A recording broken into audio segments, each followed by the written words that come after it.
Welcome back to the Kennedy Dynasty podcast. I'm your host, Alyson, and today I've got part 2 of the Grey Gardens / Beales episode.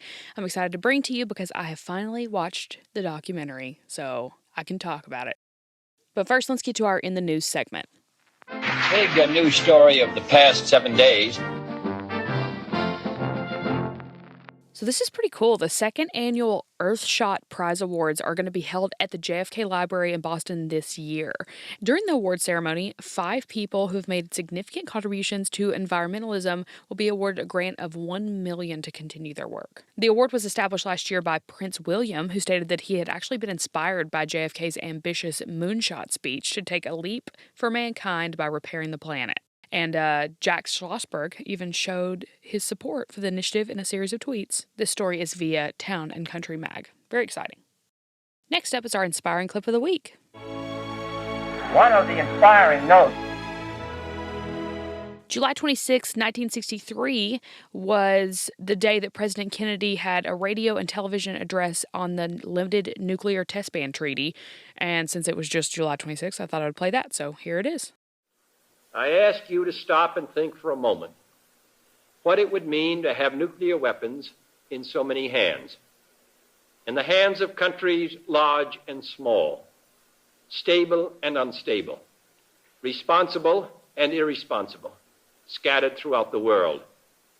There would be no rest for anyone then, no stability, no real security, and no chance of effective disarmament.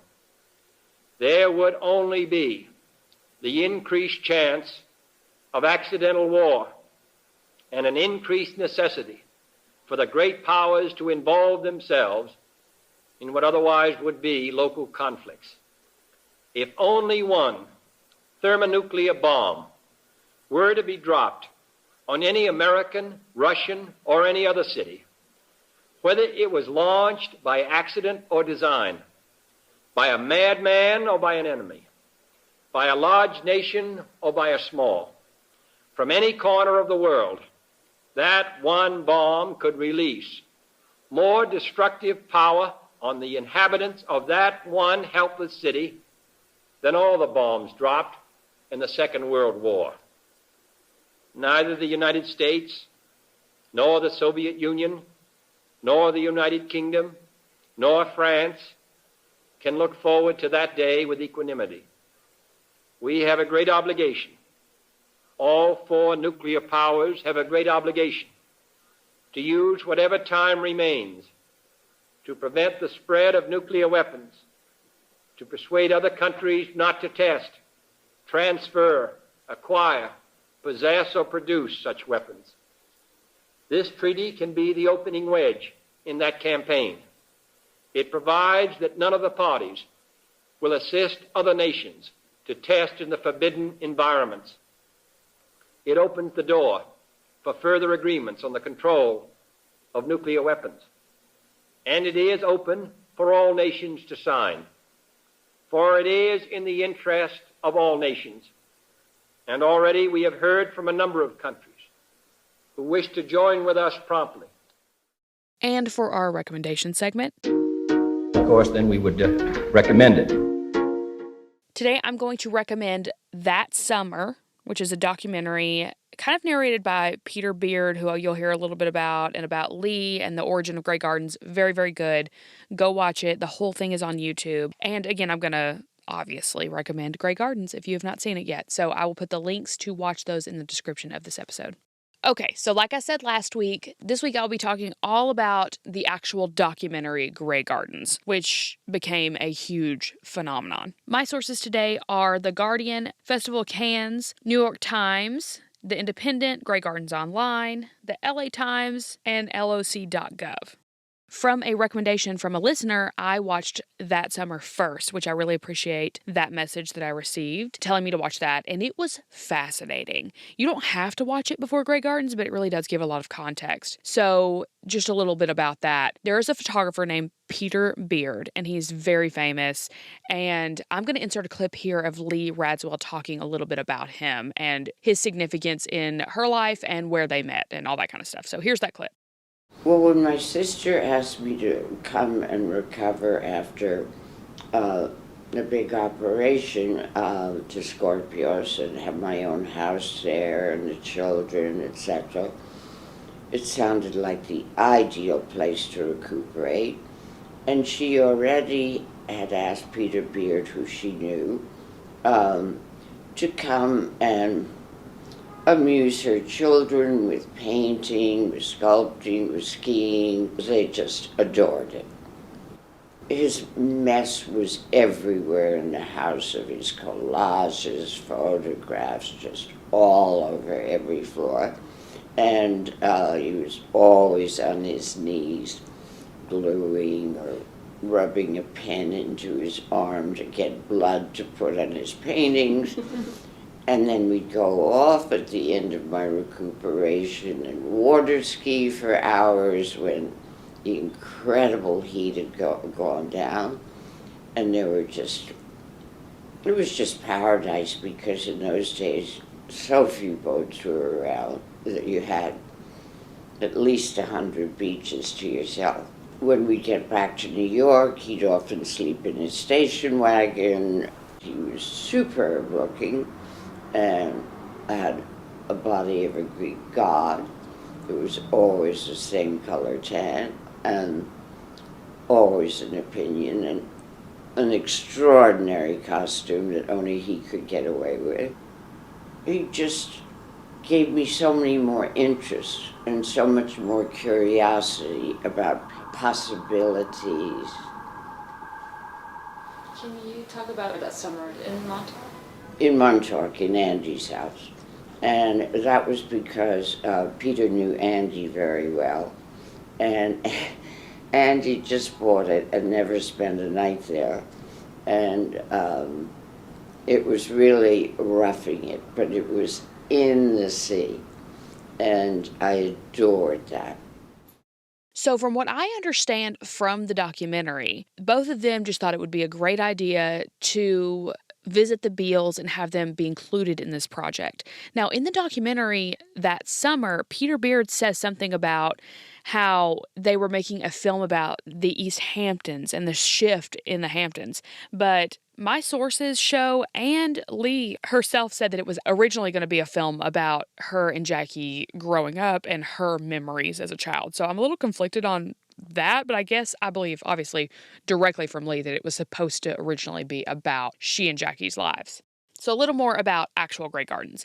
It is a documentary about the Beales, who you learned a lot about last week, and their mansion. It was directed by Albert and David Maysles, and it was released in 1975 and shown at the Cannes Film Festival in 1976. So the Beales were actually introduced to these directors by Lee Radswell, who, as I just said, was in talks about the potential film of her life with Peter Beard, and then he brought in the Maysles. According to Lee, what happened was they were just absolutely enamored with the Beales and how eccentric they were, and they were like, no, we're going to go with talking about the Beales and not you, Lee. Sorry about it. I'm going to insert another clip from an interview with Lee talking about that process. It was in East Hampton, and it was my idea when Stash and I lived in England at Cherville to go back to East Hampton, which I had so much nostalgia about as a child, and have my extremely eccentric aunt be the narrator for my memories. And she had a wonderful singing voice, and she'd say anything. Her imagination was quite extraordinary, and her daughter Edie, little Edie we always called her, was almost as eccentric. As a child, was she eccentric? Even as a child, was she very eccentric? No, not at all. She graduated from Harvard. It was when her mother locked her up as her companion at Grey Gardens, and she never left East Hampton for 25 years. So I thought it would be a wonderful idea to go back there. I said, it'll take days, weeks to get into that house. They won't let us. And so Peter said, we'll get the Maisels because they have 16 millimeter cameras and the Beales won't be frightened of that. And the Maisels, I think, will be charmed by them. And the Beales were terribly attracted by the Maisels because they adored to have their picture taken.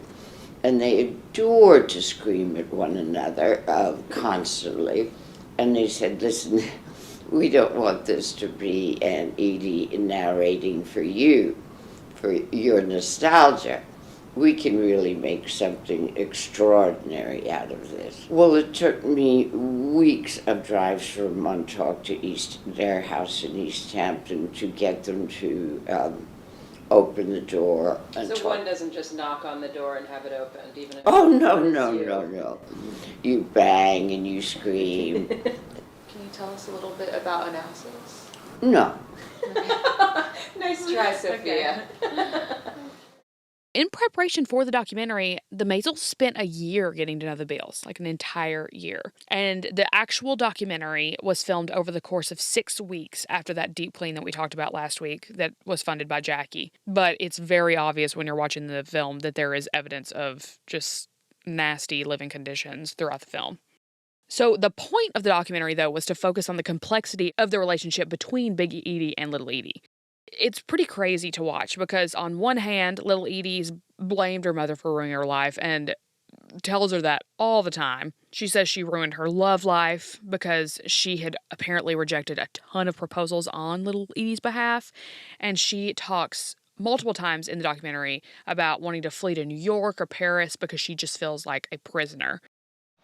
She made me leave the Barbers. Well, I thought you'd been in New York long enough. You were getting lines in your face. I didn't want to leave. I was getting my big chance. Oh, no, you were not. That married man was not going to give you any chance at all. You were not. 52. I was going to get it. Well, you didn't get it. You missed out. I was just getting up what you call now, a listen, you're wasting that thing on this because it's just nuts. When she said I had to come well, I home. thought you should come home. Well, anyway, she started high pressuring me to come back in March of 1952, and she kept it up until the end of July. On July 29th, well, I checked out, got on the train, came back, July was never able to get back. It's very hot in New York on July 29th. But it's weird because so quickly after Little Edie will just be so upset with her mother, they just shift and they're singing and dancing and eating ice cream in the bed and chatting and it's just a very interesting dynamic. I was exhausted. I danced 8 hours last night practicing the marching song. Right. My God, my muscles, I can't do it. I'm telling you, what am I going to do? They're gone with this soft life. We all march together, for love is behind. We all stand together, united we die. All march together, for we love the land. It's the spirit of BMI. We all march together, for life is a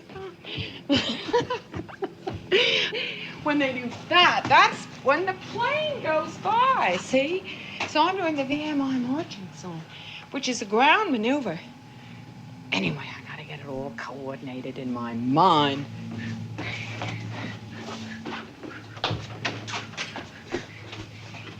Hey, Mother, I'm working on my kids. Why? You see, she doesn't want to eat anymore for about fat, so I have to sit here and starve all the time. How can I eat? I think I lost 5 pounds. Well, don't live with me. I want to eat. Wow. Will you eat some liver pate? You can't. It's not awfully good. Kitties. You put lemon with it, so. I may die with this diet. I don't like it at all. Don't do it. Have a sandwich. I got fat not wearing clothes for 2 years. Oh, that wasn't in it. Oh, it was the quarts and quarts of ice cream. My bill was $171 just for ice cream. Another thing that I've got to talk about, and I'm going to actually insert 2 clips because one of them made me absolutely crack up, and Jeffrey and I have quoted it multiple times since we watched it. I posted it on my Instagram as well. So I'll insert that little clip right here just because it's funny. What are you looking for, Edie? The thing I'm always looking for. What, lipstick? Here. Either my pants or my makeup. But what we have to talk about is Little Edie's fashion. So I'm going to, I feel like I'm saying I will insert a clip over and over, but clips are fun, so it is what it is. I'm going to put another clip in here of her talking about one of the outfits that she had chosen to wear one day. This is the best thing to wear for the day. You understand? Yeah. Because I don't like women in skirts. And the best thing is to wear pantyhose or some pants under a short skirt, I think. Then you have the pants under the skirt. And then you can pull the stockings up over the pants underneath the skirt. Mm-hmm. And you can always take off the skirt and use it as a cape. So I think this is the best costume for the day. Okay. I have to think these things up, you know. Mother wanted me to come out in a kimono, so we had quite a fight. But what happened from her fashion being featured in this documentary was it apparently massively inspired drag queens across America. It became a thing to dress like Little Edie. And Calvin Klein stated that he was inspired by her eccentric sense of style, which was actually the subject of a Harper's Bazaar piece in 1997. And Marc Jacobs named a bag after her. I've already talked about all of their lives and everything, but I do want to mention that Big Edie said on her deathbed, right before she passed away, that she had nothing more to say to anyone because she had said everything that she wanted to say in the documentary. She felt like she had gotten all of her words out in Grey Gardens. So let's talk a little bit about the after effects of the documentary. It actually received extensive criticism. Some people suggested that the Beales, who were two super vulnerable individuals, obviously, had been exploited for the purposes of making the film, which they had agreed to because, as we spoke about before last week, they had no money. But they did make profits from the documentary in the end. I do want to include that. That was one end of the spectrum, and then other people just absolutely praised the film, suggesting that the honest insight into these lives symbolized a celebration of just personal identity regardless of society's standards. Because one of the things that was really heavily mentioned in the beginning of that summer, which again, highly recommend you watching before Grey Gardens, and if you haven't seen it yet, even if you've seen Grey Gardens, go back and watch it. But one of the things that they talk about is how East Hampton had changed so much over time. It had just kind of become this bougie place, and some of the zest of East Hampton was lost. So a lot of people just really loved this honest look at these two grown women and their eccentric, wild, interesting lives in this mansion in East Hampton. And they didn't care what anybody thought around them. In fact, they thought it was ridiculous that the health department came. They thought that was an invasion of privacy. They thought that it was no one's business because it was their home, however they live. So it's a really interesting look at these two women. Grey Gardens has since actually been adapted into a Tony Award-winning Broadway show, and it was the first musical based on a documentary in history. It's also been adapted into a television film starring Drew Barrymore, who I love, which was released by HBO in 2009, and I've got that on my watch list. I cannot wait to watch that one. I'm going to be on a plane tomorrow, so I'll probably watch it then. All that footage that was used in that summer, the documentary, was apparently hidden away by Lee in some form because she was angry that they had shifted the documentary, and it was unused completely, obviously, in Grey Gardens. But that footage of the Beales meeting with Lee for that summer was released in 2017. So it took a long time for them to actually get their hands on that footage and release it, which I think Peter Beard had a big part in since he's narrating most of it. Also, unused footage from the actual Grey Gardens documentary was released as part of another documentary called The Beales of Grey Gardens in 2006. Now, in 2010, the documentary was chosen to be preserved by the Library of Congress, which has categorized the film as being culturally, historically, and aesthetically significant. As you have heard from this back-to-back episode about the Beales and Grey Gardens, they are iconic. This film is iconic. And it's just one more facet of the Bouvier-Kennedy family that is so culturally relevant, so widely watched, so intriguing. And I'm so glad that I got to see it and learn about this alongside you guys. And you guys taught me a lot too. I got a lot of DMs about it. I really appreciate it. It's been a really fun couple episodes. All right, guys, that's all I've got for you today. Make sure you are subscribed for next week's episode. It's a really fun one. I had a conversation with #1 New York Times bestselling author Emily Giffen about her newest book, Meant to Be, that was inspired partially by John and Carolyn's love story. And it is an incredible book. She's an incredible author, too. Her first novel, Something Borrowed, was actually made into one of my favorite movies. So it was a really fun conversation with her. So make sure you're subscribed so you don't miss out on that episode that will come out next week. Also, I will still put the link in the description of this episode to purchase Jackie and Me by Louis Bayard. Natalia Molina and myself are going to talk about it. We're recording on August 1st to recap the book, and that episode will be out that next week. So go ahead and read it. Be ready for the chat about it. It's a really good book so far. I'm loving it. I've got some more to go. Like I said, I'm going to be flying and traveling a little bit, so I will probably be finishing it while I'm on my trip, and I'm really stoked to talk about it. Also, a lot of planning has continue to occur for the 100th celebration. I have got so much lined up. It's going to be so much fun. I've got my team working on it along with me, and yeah, you just don't want to miss it. Just go on and mark it on your calendar so you are able to watch on August 20th the 100th episode extravaganza. All right, guys, I hope you have a great week, and I will talk to you soon. Come on and vote for Kennedy. Vote for Kennedy. Keep America strong.